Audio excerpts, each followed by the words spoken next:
toujours une grâce et un privilège de pouvoir témoigner. Je vais vous dire quelques mots de mon témoignage, comment j'ai pu rencontrer le Seigneur. J'ai grandi dans une famille qui ne sont pas converties. Mon père c'est rétrograde et ma mère ne connaît pas Dieu. Dès mon enfance, une enfance c'est très difficile. Parce que nous savons quand il n'y a pas Jésus dans un foyer, c'est l'ennemi qui règne. Et le foyer de mes parents, c'était un foyer détruit. Un foyer qui n'avait pas de dialogue. Un foyer qui avait que la dispute. Et j'ai grandi comme cela. Malgré que chez mes parents, j'étais un enfant gâté, je ne manquais de rien, mais simplement de la paix dans un foyer. Et quand j'ai grandi, je me suis mariée. Et j'ai béni Dieu parce que Dieu a placé dans une maison d'un serviteur. Pour ceux qui connaissent, mon beau-père c'est Gabou de Montpellier. Et je vous promets que pour ma vie, il a été un témoignage. Amen. Vous savez, sa parole, sa façon de vivre dans la maison, c'était une lumière. Et refléter Jésus dans la maison. Vous savez, très tôt le matin, mon beau-père dans son bureau en train de lire la parole de Dieu. Ma belle-mère en train de nettoyer sa maison, faire son ménage, prier le Seigneur. Il y avait une complicité, un amour que je ne connaissais pas. Et je me disais, qu'est-ce qui se passe dans ce foyer, que dans le foyer de mes parents, ça ne dit pas. Alors simplement que dans ce foyer, il y avait Jésus qui régnait. Alors ma belle-mère toujours me parlait de Jésus. Et vous savez, depuis quand je me suis mariée dans mon foyer, c'était tout beau, tout rose. Mais par la suite, j'avais un compagnon qui sortait, qui buvait, qui faisait les 400. C'est pas pourquoi que lui, c'était un enfant d'un serviteur, que c'était un chrétien. Non, mon beau-père a fait son choix et mon compagnon a fait le sien. Mais mon foyer était brisé. Un foyer qui n'avait pas la paix. Un foyer que personne ne pouvait viser. Un foyer qui n'avait pas la dialogue. Il n'y avait que la dispute au milieu de ce foyer. Alors j'ai recruté le foyer de mes parents.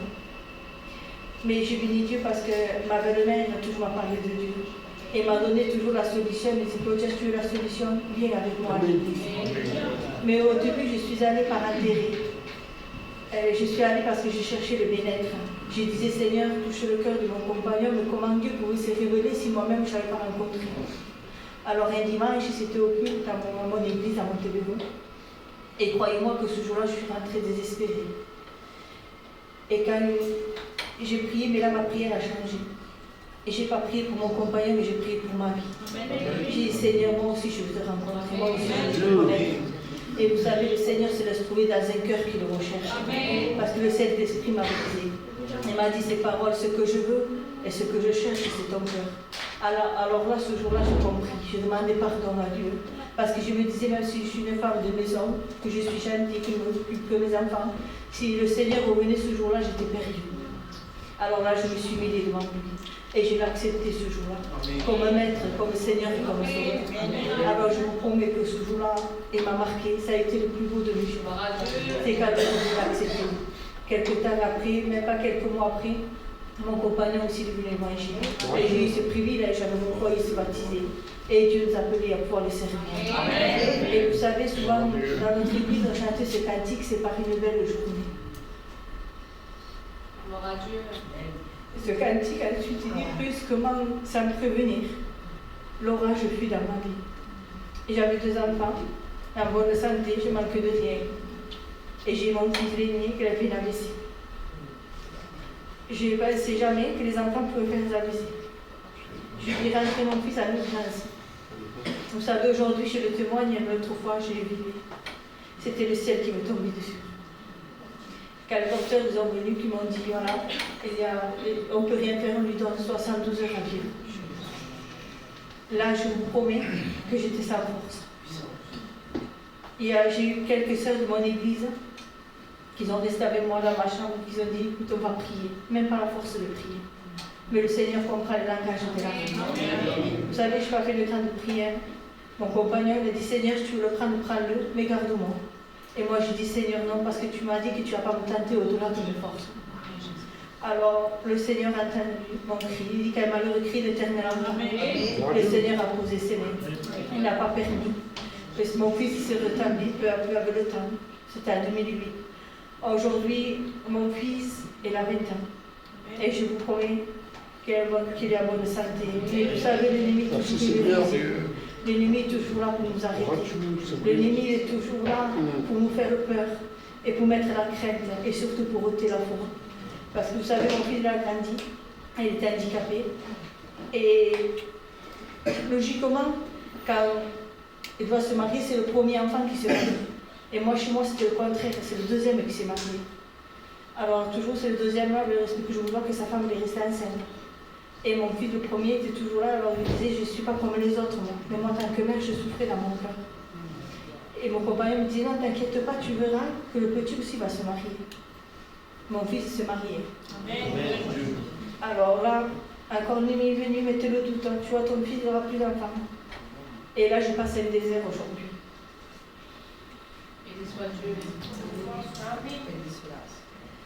J'ai ma belle-fille qui est tombée enceinte de 2 mois et demi. Et demain, je vais rendre au docteur.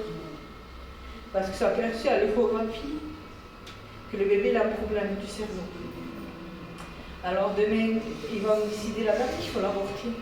Mais ce qui me fait souffrir aujourd'hui, c'est qu'il est obligé de prendre un cachet, un comprimé, pour arrêter le cœur du bébé.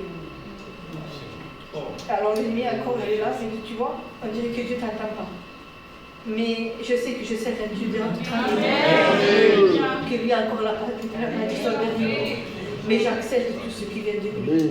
Je ne l'aime pas pour ce qu'il me donne, mais pour ce qu'il me donne. Alors n'importe, si je veux le prendre, je dis prends-le, je dis à mon fils, c'est pas grave mon fils, t'en auras 2 autres enfants. Mais j'ai béni Dieu parce que Dieu le contrôle tout. Et j'ai fait le plein de confiance. Alors n'importe le désert que vous passez, nous n'en voulez jamais à Dieu. Faites-lui confiance. Priez-le en tout temps et en tout moment. Que Dieu vous bénisse. Amen. Alléluia. Sois béni. Amen. Amen. On sent déjà les chants qu'il y a une bénédiction dans la grâce de Dieu. Chanter que le peuple chantait pour adorer le Seigneur. Amen. C'est dommage que je n'ai pas vu mon copain Antonio. Il m'a appelé. Il m'a dit qu'il ne serait pas là ce soir parce qu'il est malade. Mais on l'a fait déjà, on a prié pour lui. Que Dieu soit béni, amen, que Dieu pose ses mains sur notre frère Antonio. Et je crois de tout mon cœur que Dieu va le faire. Amen. Donc pas vous, mais moi, ce soir, je suis fatigué. Je suis très fatigué, j'ai fait les travaux toute la journée, plutôt ce matin. J'ai fait la faïence. Ça, c'est pas un travail pour nous, ça. Hein. La sonnerie, le ciment, c'est pas pour nous, ça. Mais j'ai essayé de faire la faïence, j'ai essayé de faire le maximum, de faire droit, le maximum, et mon pouls est tordu. Mais j'ai essayé en tout cas de le faire. C'est pour mon fils que j'ai fait ça.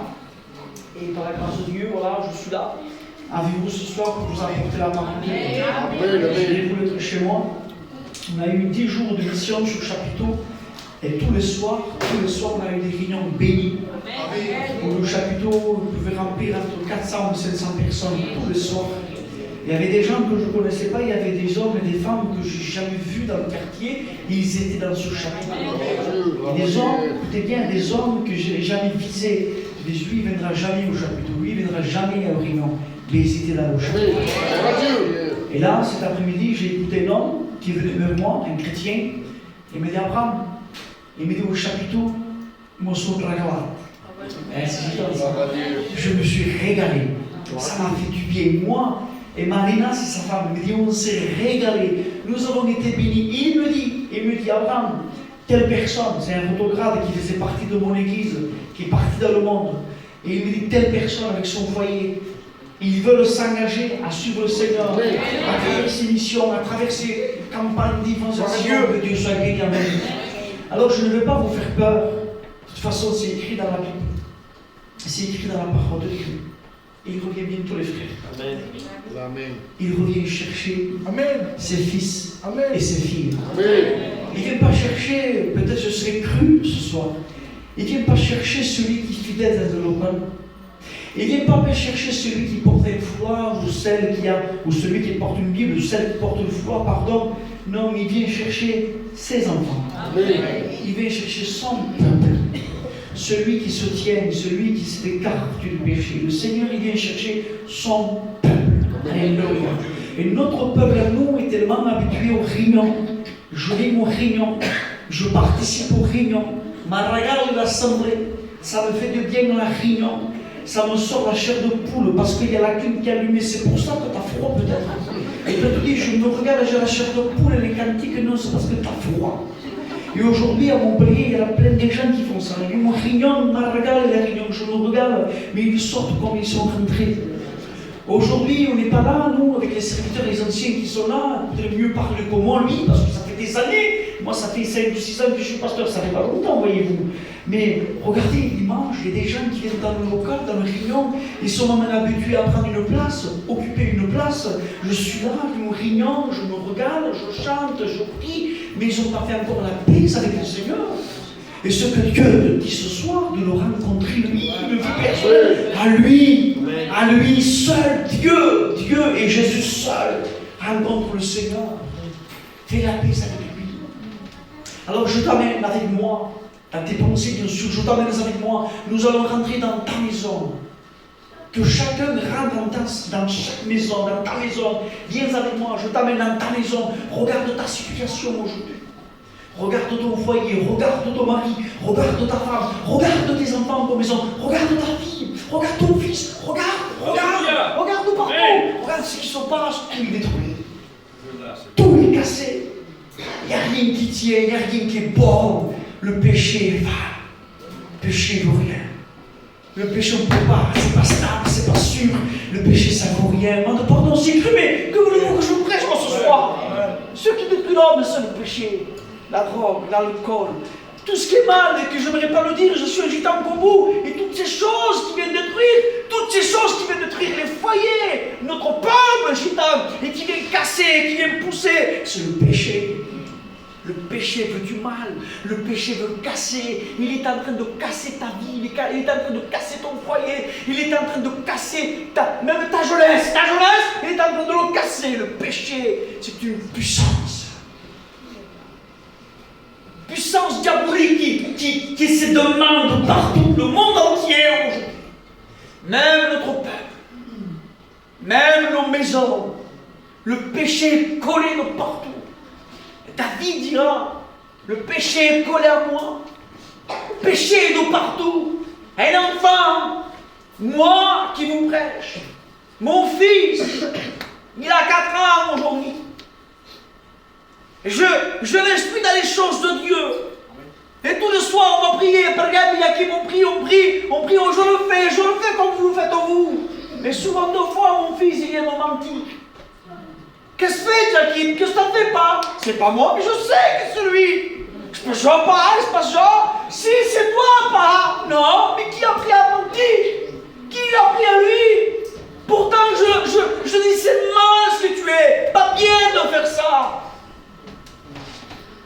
Mon fils est venu vous voir tout à l'heure, il a 13 ans, avec une tourtière, chavon, ça passe pas, t'as dit ce truc-là, et il m'a dit, il me le vend, 50 €, tu me l'achètes, et moi j'ai compris qu'il est tichouré. Il dit, je te l'achète pas, mais peut-être pas, parce que c'est volé, mais c'est pas toi, il me dit, c'est moi, mais toi t'es avec moi, et moi je participe pas avec ton péché, Ruben. Je te donne pas les 50 €. Mais dis non, il a les papiers et tout. Bon, non, participons pas avec toi. Un jour, ma belle-fille, mon fils, il me dit, oh pas, amène-moi voir une telle femme, une telle gitane dans la paillade. Moi, je vis à Montebello, dans un quartier. Et il me dit, cette gitane, il vend des liquides à la pharmacie pour le bébé. Et ma belle-fille me dit, vous m'emmenez, je monte, il n'y a pas de problème, je t'amène. Mais il dit, comment ça se fait que tu ne le payes pas cher? Ah, il me dit, il le sort du magasin, mais comment il travaille à la pharmacie alors? Il dit non. Mais on sait pas, non, il le sort. Il dit, comment? Il dit, c'est volé alors? Il me dit, oui, c'est volé, dis-lui tout. Il dit, qu'est-ce que tu fais à la maison? Pas une mot, je participe pas avec toi. Même ça me faisait mal dans mon cœur. Même si j'étais blessé dans mon cœur. Même que j'avais envie de le faire. Mais je veux montrer l'image à mes fils, à mes belles-filles, non. Le péché ne rentre pas dans ma maison. Et nous voulons combattre ces rues sataniques, l'Église de Dieu. Veillons que le péché ne rentre pas dans notre maison. C'est subtil, c'est filou, voyez-vous. C'est rien, ils en font trop. Et ça se faufile doucement, et pam. Et ça y est. Et le péché il y est.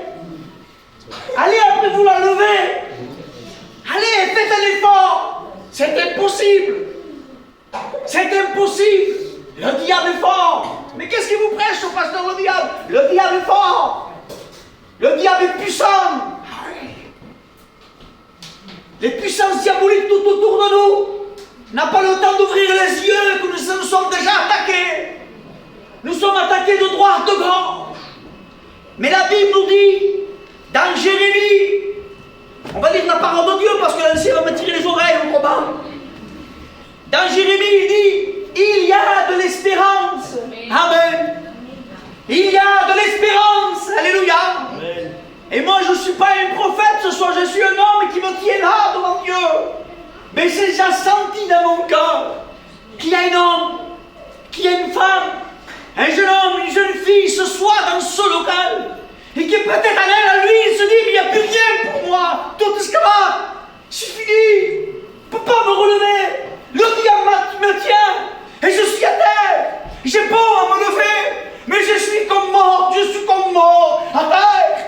Elle ne peut pas, c'est fini. Et la Bible te dit, il y a de l'espérance pour ton avenir. Il y a de l'espérance pour ton avenir. Ne t'inquiète pas. Ne t'agite pas. Ne saute pas de gauche ni de droite. Mais crois en Dieu. Nous avons un Dieu qui a tout pouvoir.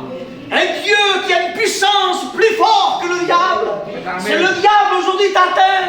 C'est le diable t'a touché dans ta maison. C'est le diable a touché le sein de tes enfants, le sein de ton mari, au sein de ta femme. Mais laisse-moi te dire qu'il y a de l'espérance pour ton avenir. Ne doute pas, mais crois à ce Dieu qui a tout pouvoir. Et pour ça, il faut venir à Golgotha.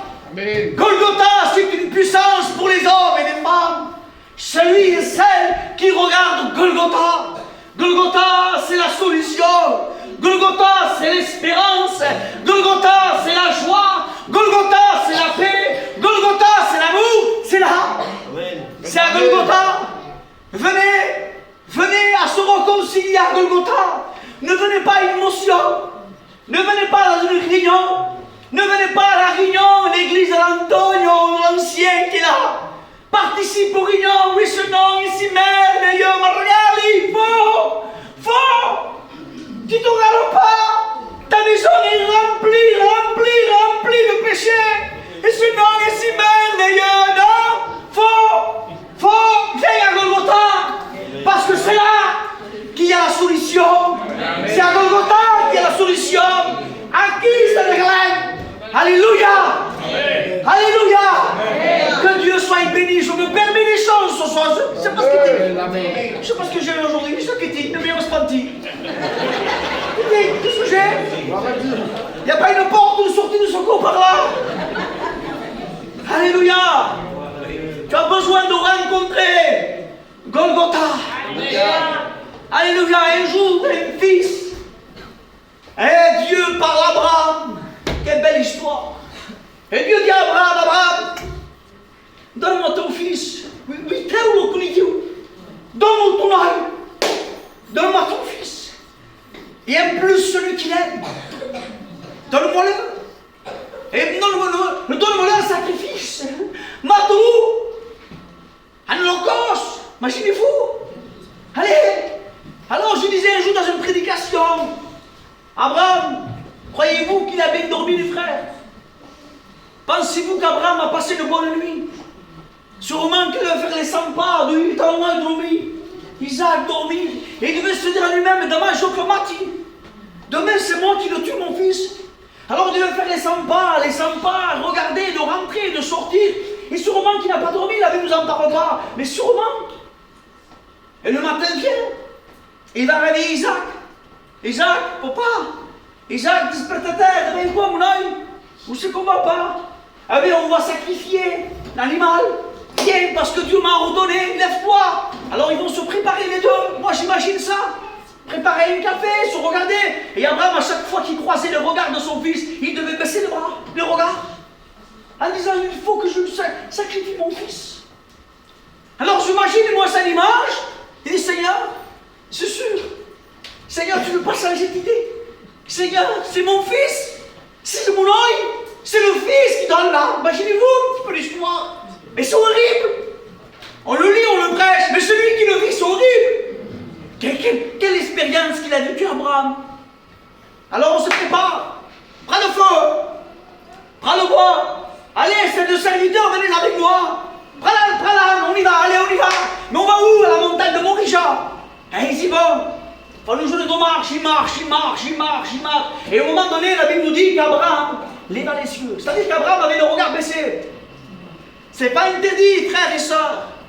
Il n'est pas interdit d'avoir les regards baissés dans nos vies chrétiennes. Ça m'est arrivé plein de fois. Vous avez entendu l'histoire, les témoignages de ma femme. On a passé par mon fils qui a fait un AVC. Il est resté handicapé dans un fauteuil roulant. Il ne marchait pas du tout, pas du tout. Il avait un fauteuil roulant. Je n'ai jamais imaginé d'avoir un fauteuil roulant dans ma maison. Mais Dieu a posé ses mains. Aujourd'hui, mon fils, il marche. Je ne croyais jamais que mon fils allait se marier, jamais. Parce que mon fils est handicapé tout le côté droit. C'est-à-dire que sa main, son pied, il boite, il est comme ça, il est handicapé. Il sait qu'il ne va plus se marier. Mais il y a de l'espérance en Dieu. Je me suis confié en Dieu. Seigneur, il a trouvé une femme. Une femme qui est jalouse, je ne vous dis pas. Je ne vous dis pas, il adore mon fils. Mais ce n'est pas possible, Seigneur, comprenez ça. Avec Dieu, tout est possible. Avec Dieu, tout est possible. Quand les hommes te diront, tu n'arriveras pas, tu n'avanceras pas, avec lui, tu arriveras. Quand tu t'appuies sur lui, tu t'arriveras. Amen. Aujourd'hui, mon fils s'est marié. Alors on était contents, nous, ses grands-pères. Ma belle-fille enceinte, 3 mois, béni soit Dieu. On devait faire là, ces mois-ci, on a toute la décoration dans ma maison. Babichouer, on appelle ça, c'est ça ou quoi? Babichouer. Vous savez, un garçon, une fille. On devait être caché, savoir qu'est-ce que c'est un garçon, une fille. On était contents, nous. On devait le fêter dans le Monterrey. On avait tout préparé. On avait acheté une paille-là, Seigneur. On était contents, et de contents. On était dans la joie. T'as fait avec l'échographie. Ah, il faut l'avorter. Pourquoi? Parce que le bébé n'est pas formé. Le bébé ne se forme pas. Mais il y a tout. Il y a le corps, il y a le cœur, il y a tout. Mais il n'y a pas l'os du cerveau. Alors je me dis, marche, tu vois le bébé. Et c'est un garçon. Mais tu vois pas. Bien sûr, son crâne, il n'y a pas l'os. Le choc dans mon cœur. Seigneur, tu l'as donné. Et Seigneur, tu as repris. Se soumettre. Seigneur, tu m'as donné, Seigneur, tu me le reprends. C'est ton choix. Alors on a jeûné toute cette semaine de chapiteau, on a prié. Et je vous fais appel, on a rendez-vous demain. Et on a demandé une écho. Et la dame dit, pourquoi? On ne sait jamais. Je sais jamais. Amen. Et je dis, Seigneur, votre volonté au Seigneur. Moi, je voudrais qu'il reste là-bas.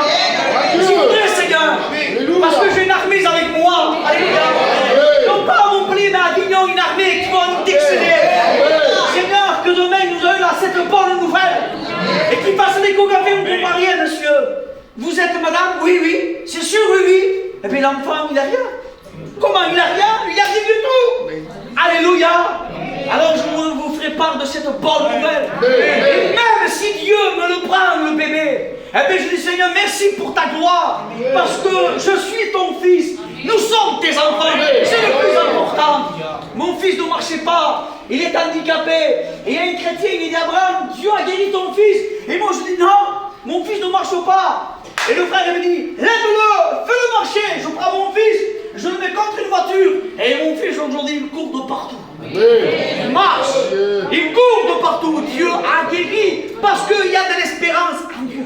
Amen. Je vais vous parler d'un homme, un fils d'un pasteur, un jeune homme de 16 ans, 17 ans. Écoutez cette belle histoire. Ce jeune homme, l'histoire est une histoire vraie. Son père était pasteur, son fils ne voulait rien savoir. Un homme qui se droguait, un homme qui vendait de la cocaïne. Un homme qui avait pour l'habitude d'aller au coiffeur, non pas pour se faire couper les cheveux, mais pour faire des teintures à ses cheveux. Il faisait toutes les couleurs, un pain. Il avait des pendants de partout. Il était souvent armé. Et il vivait comme ça dans le quartier. Et les gens, quand on le voyait à ce jeune homme, ils disaient, il est là, partons, on fuyait sa compagnie. Et souvent, le père allait voir le fils. Et il disait à son fils, mon fils, s'il te plaît, tu me fais la honte. Je suis un serviteur. Je suis responsable, je tiens une église, et toi tu me fais la honte, s'il te plaît mon fils, change de vie, viens au Rignon. Et lui il disait, toi tu as fait ton choix, et il disait, mais moi j'ai fait mon choix. Alors ça n'est pas, ils ne mangeaient jamais à table ensemble, ni le père, ni le fils. De toute façon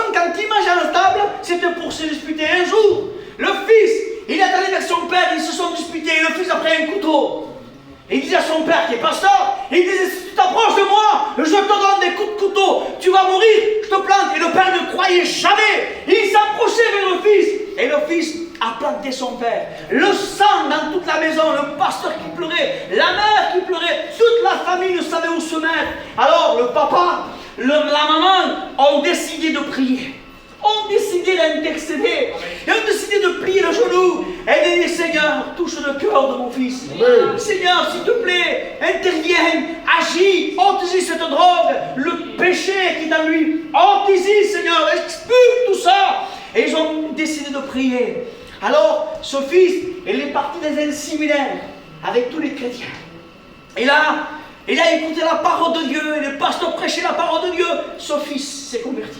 Amen. Il a donné son cœur à Dieu, il a accepté Jésus, on l'a baptisé. Et quelques temps plus tard, il est monté au camp biblique et il est devenu pasteur. Et ce fils, c'est moi-même, mon fils, c'est moi, c'est moi-même. Et je faisais la honte de mon père, je faisais la honte de mes parents. Mais aujourd'hui, la vie a été changée parce qu'il y a de l'espérance pour l'avenir. Alléluia. Ce qui est possible aux hommes, c'est possible à Dieu. Amen. Ce qui est impossible aux hommes, est possible à Dieu. Amen. Je sens que ta foi est diminuée ce soir. Je sens que ta foi touche à terre. Pendant des années, pendant des mois, tu venais au réunion, tu participais, tu chantais, tu étais béni. Mais là, depuis quelque temps, le diable t'a donné un coup.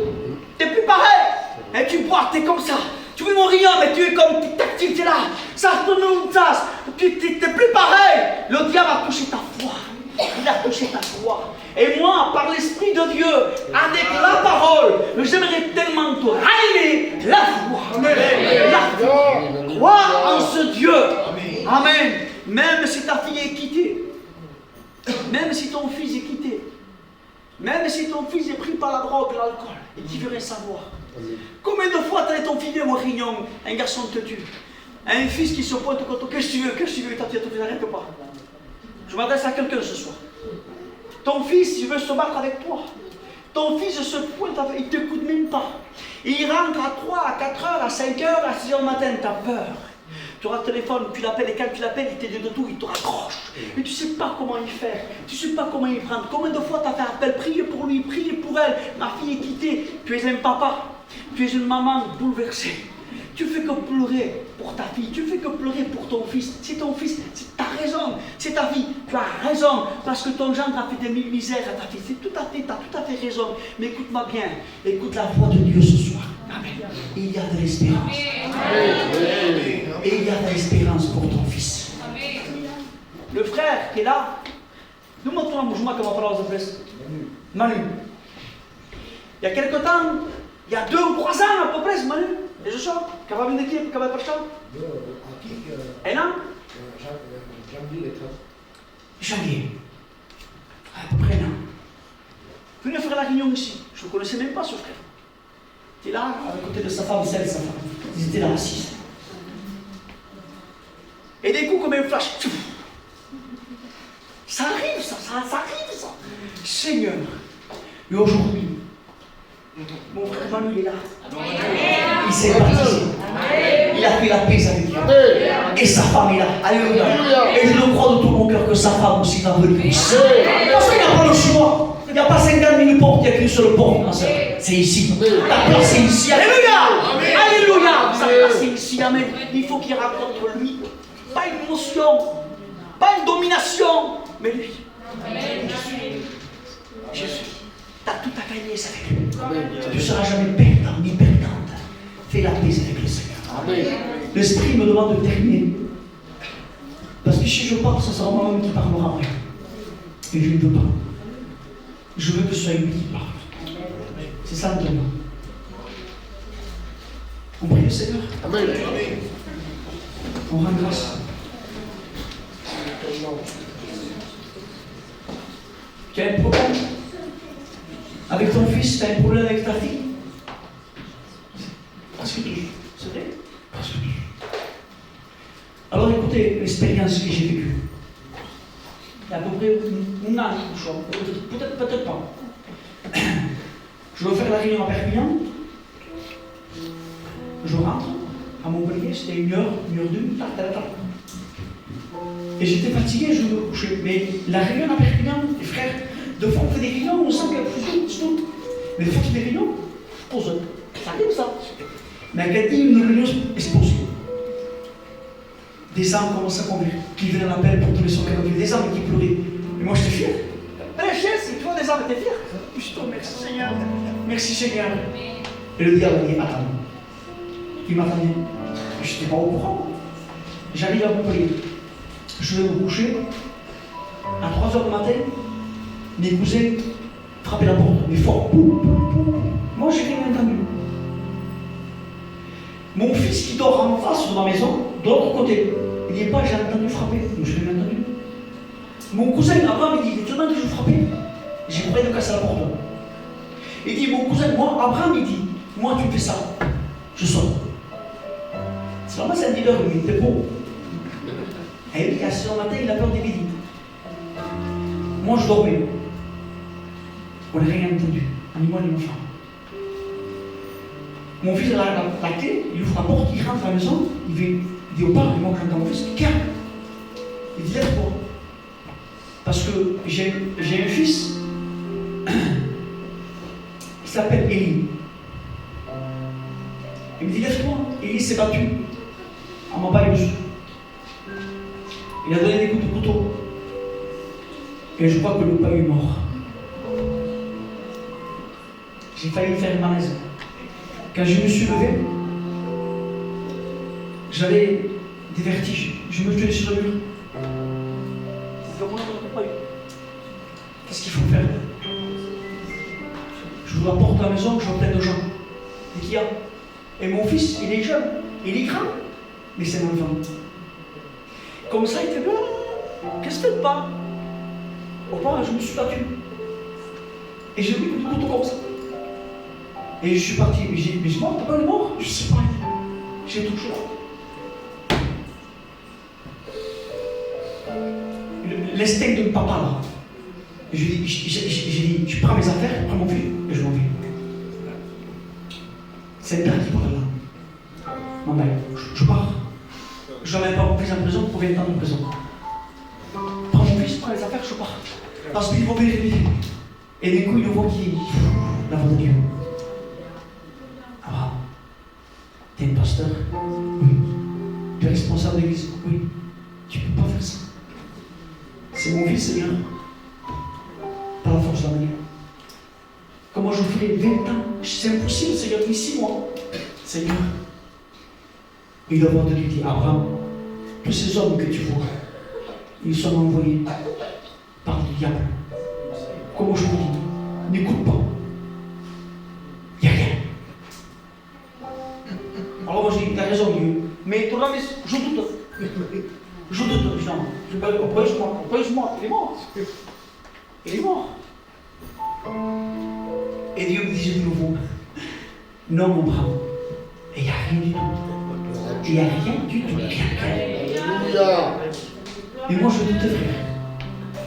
Je honte de vous dire que je doutais. C'est non dit.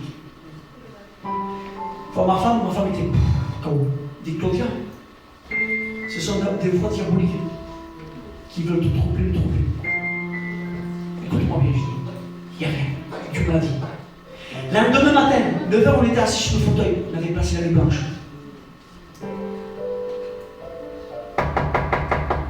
Qui est-ce? Et moi, Fabien, il ne vient jamais chez nous. De toute façon, il n'est jamais venu chez moi. Quand tu vois quelqu'un qui ne vient jamais chez toi, dis comment il rentre avec le téléphone à la main. Il t'a envoyé lui aussi. Abraham, tu n'as pas eu qui, hein? Et c'est le copain de l'autre hein, qui est mort. Oh, le pas il est au tard. Il est allé à mort. Et il a dit qu'ils vont porter plainte. Ils savent qui c'est. Ils ont pris la matricule de la voiture. On sait qui c'est. Ils vont venir le chercher. T'es coué malaisement. Et ils ont dit non, Abraham. Il n'y a rien du tout. Comme tu dis, comment je vous dis, il n'y a rien du tout.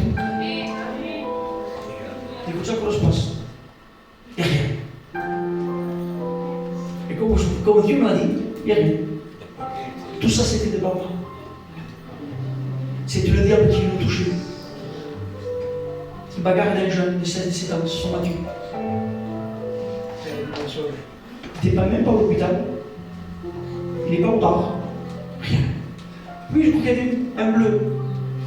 Icao. Un bleu. Papa, excuse-moi. Gloire à Dieu. Et je dis, Élie, à mon fils, normalement, ce bleu-là qu'il a lui, et c'est tout. Et le couteau, c'est toi qui dois le recevoir. Tu t'as caché, mon fils. Parce qu'il a vu mon ministère. Raconte l'histoire, je me permets.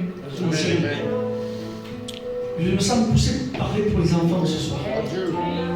Est-ce qu'il y a quelqu'un ce soir ici, là, dans l'auditoire, qui vit des situations avec son fils et sa fille?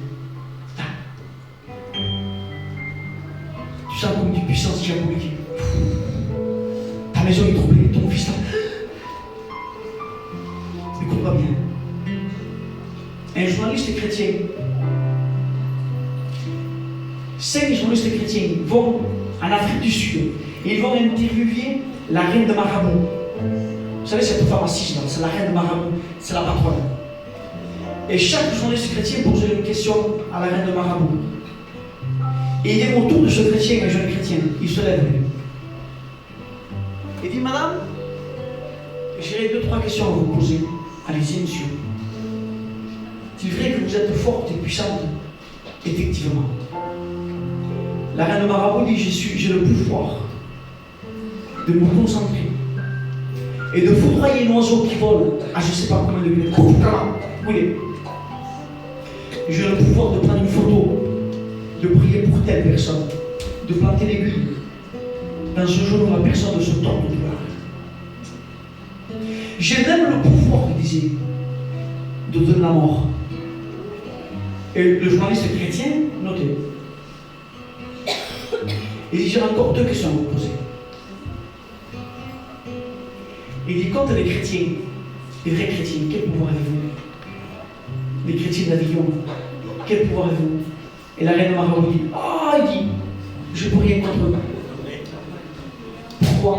Parce que quand j'essaie de les attaquer, et ils ont un livre ouvert, au fond, et je ne peux rien faire. Je ne peux rien faire. Je vois ce chrétien un petit sourire, lui. Encore une question, madame. Et contre les enfants des chrétiens, quel pouvoir avez-vous? Dis non plus. Faut pas. Je peux rien faire contre eux. Tous mais sauf eux. Pourquoi? Parce que quand je sais d'attaquer les enfants des chrétiens, il y a un cercle de feu tout autour. Je les garde. Gloire à Dieu. Alléluia. Tu pas menaçant. Amen. Tu pas menaçant. Nos enfants sont gardés. Tes enfants sont gardés. Merci Seigneur. Par le sang de l'agneau. Amen. Le diable attrape. Cette nuit, j'ai été attaqué par lui, de nouveau. Et il est venu me visiter bien souvent d'ailleurs. Il essaie de faire peur. Entendez le bruit. Un jour, un homme dormait. Un pasteur dormait. Et le diable vient. Écoutez l'histoire, ça m'a fait sourire. Et le diable vient et le tourmenter. Et lui s'est réveillé. Il sent la mauvaise présence. Il dit c'est toi. Et ce coup, il dort. Tu connais même pas toi. Et c'est vrai. Si Dieu est avec nous, qui sera avec nous? Et on se retrouve. Dieu est avec toi.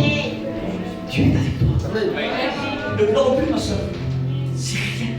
Le diable va te troubler, ma soeur. Je te promets ce que je te dis. Gloire à Le diable Dieu. va te troubler, va te faire peur. Appelle-toi sur le rocher. Qui est Jésus. On prie le Seigneur. Amen. Grâce à Dieu. Il y a de l'espérance pour ton avenir. Il y a de l'espérance pour toi. Il y a de l'espérance pour ton avenir. Alléluia. Il y a de l'espérance pour ton avenir, ma soeur ancienne.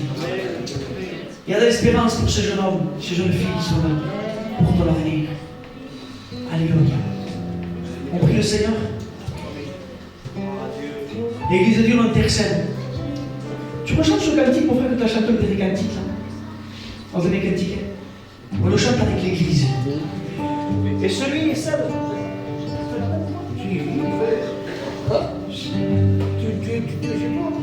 Merci, mon frère. Merci, mon frère. Merci pour la liberté. Église de Dieu, je veux prier pour toi. Je veux prier pour toi, alléluia. Je veux prier pour toi. Il faut que tu reçoives Jésus. Amen. Alors pendant le chant, s'il y en a qui ont des chaînes tout autour et qui voudraient qu'on prie